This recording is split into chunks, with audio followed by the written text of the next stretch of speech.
मैं मोहम्मद ताहा आप सभी को अभिनंदन करता हूँ। आपने साइन इन किया the public voice YouTube channel. क्यों मरते हो यारो सनम के लिए, ना देगी दोपट्टा कफन के लिए। मरना है तो मरो वतन के लिए, तिरंगा तो मिले कफन के लिए। प्यार इश्क और आशिकी तो सब करते हैं, लेकिन जो वतन से प्यार करके अमर हो जाए वही कहलाता है सच्ची आशिक। दोस्तों, आज हम आपको एक ऐसी शख्सियत के बारे में बताएंगे जिनका अमर बलिदान और अदम्य साहस आपको प्रेरित करेगा, जिनका पहला प्रेम था भारत की आजादी। देश को आजाद कराने में जितना योगदान महात्मा गांधी का रहा है, उतना ही योगदान उनका भी रहा है। जी हाँ दोस्तों, मैं बात करने जा रहा हूँ भारत के प्रमुख स्वतंत्रता संग्राम सेनानी सुभाष चंद्र बोस के बारे में। कई ऐसी बातें जिसे जानकर आप हर भारतीय गर्व करेगा, जिनको हम नेताजी सुभाष चंद्र बोस के नाम से भी जानते हैं। वीडियो अच्छा लगे तो प्लीज लाइक, शेयर और सब्सक्राइब करना ना भूले। धन्यवाद। स्कूल के बच्चों से लेकर यूनिवर्सिटी के स्टूडेंट तक हम सब ने यह नारा जरूर सुने हैं, तुम मुझे खून दो मैं तुम्हें आजादी दूंगा। सुभाष चंद्र बोस का यही देश के नौजवानों में प्राण फूंकने वाला वाक्य था, जो भारत ही नहीं विश्व के इतिहास में स्वर्णाक्षरों में अंकित है। द्वितीय विश्व युद्ध के दौरान अंग्रेजों के खिलाफ लड़ने के लिए उन्होंने जापान के सहयोग से आजाद हिंद फौज का गठन किया था और देश को आजादी दिलाने में अहम भूमिका निभाई थी। उनके द्वारा दिया गया जय हिंद का नारा भारत का राष्ट्रीय नारा बन गया है और यही वो नारो है जो आज भी देश को जोड़ के रखते हैं। भारत के प्रमुख स्वतंत्रता संग्राम सेनानी सुभाष चंद्र बोस का पूरा जीवन किसी फिल्मी कहानी से कम नहीं है, जिसमें एक्शन, रोमांस और रहस्य तीनों ही है। सुभाष चंद्र बोस देश की आजादी के लिए लड़ने वाले असल जिंदगी के हीरो थे, जिन्होंने अंग्रेजों की गुलामी को ना स्वीकारते हुए आजाद हिंद फौज का गठन किया।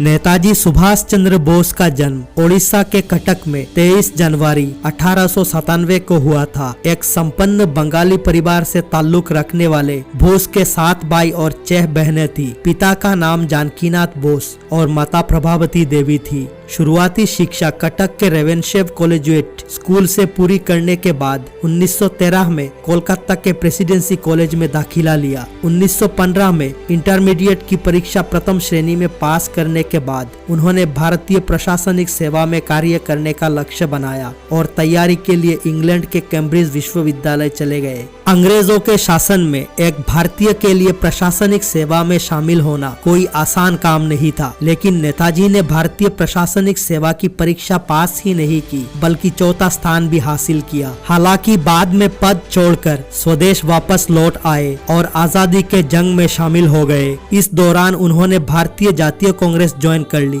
कहा जाता है कि महात्मा गांधी और नेताजी सुभाष चंद्र बोस के विचार कभी नहीं मिले। दोनों की मंशा भारत की आजादी ही थी, लेकिन इस आजादी को हासिल करने के लिए मार्ग और विचार अलग थे। गांधी जी उदार दल के नेता थे, तो वही बोस क्रांतिकारी दल का नेतृत्व करते थे। हालांकि पहली बार गांधी जी को भारत का राष्ट्रपिता नेताजी सुभाष चंद्र बोस ने ही कहा था। उसके बाद महात्मा गांधी राष्ट्रपिता बन गए। सुभाष चंद्र बोस 1938 में राष्ट्रीय कांग्रेस पार्टी के अध्यक्ष निर्वाचित हुए। एक साल बाद हुए कांग्रेस अधिवेशन में महात्मा गांधी के समर्थन में खड़े पट्टाभी सीतारामैया को हरा दिया। हालांकि जब गांधी जी के साथ उनके मनमुटाव बढ़े तो नेताजी ने खुद से पार्टी छोड़ दी और अंग्रेजों के खिलाफ मुहिम तेज कर दी। इस बीच उनकी शादी सेक्रेटरी एमिली से हुई। सुभाष चंद्र बोस ने अपनी सेक्रेटरी एमिली से प्रेम विवाह किया था, जो कि ऑस्ट्रिया की रहने वाली थी। उनकी प्रेम कहानी के भी कई किस्से हैं।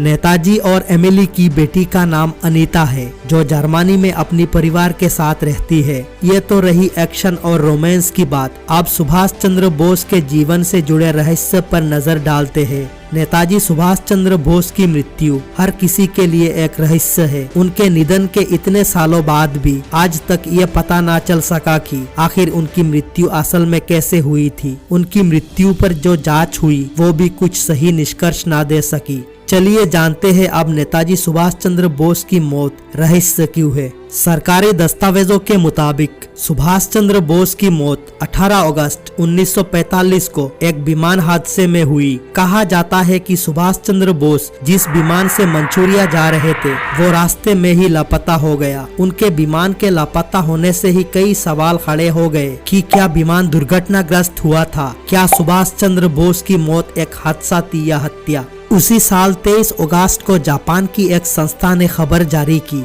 जिसमें कहा गया कि सुभाष चंद्र बोस का विमान ताइवान में दुर्घटनाग्रस्त हुआ था, जिसकी वजह से उनकी मौत हो गई। किसी देश की संस्था से ऐसा बयान आने पर इस हादसे को सच माना जा सकता था, लेकिन कुछ ही दिन बाद जापान सरकार ने पुष्टि की कि ताइवान में उस दिन कोई विमान हादसा हुआ ही नहीं। इस बयान से संशय और बढ़ गया कि जब कोई विमान हादसा हुआ ही नहीं तो नेताजी कहाँ गए।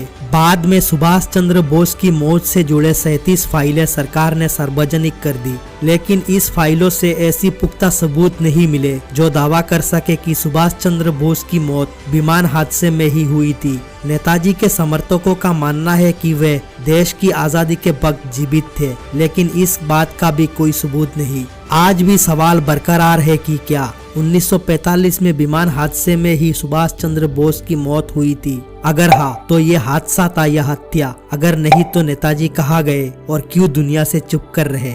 वतन की मोहब्बत में खुद को तपाए बैठे हैं, मरेंगे वतन के लिए शर्त मौत से लगाए बैठे हैं। इसी तरह स्वतंत्र भारत की अमरता का जयघोष करने वाला भारत भूमि का दुलारा सदा के लिए राष्ट्र प्रेम की दिव्य युति जलाकर अमर हो गया। उनके जन्म दिवस को पराक्रम दिवस के रूप में देश भर में मनाया जाता है।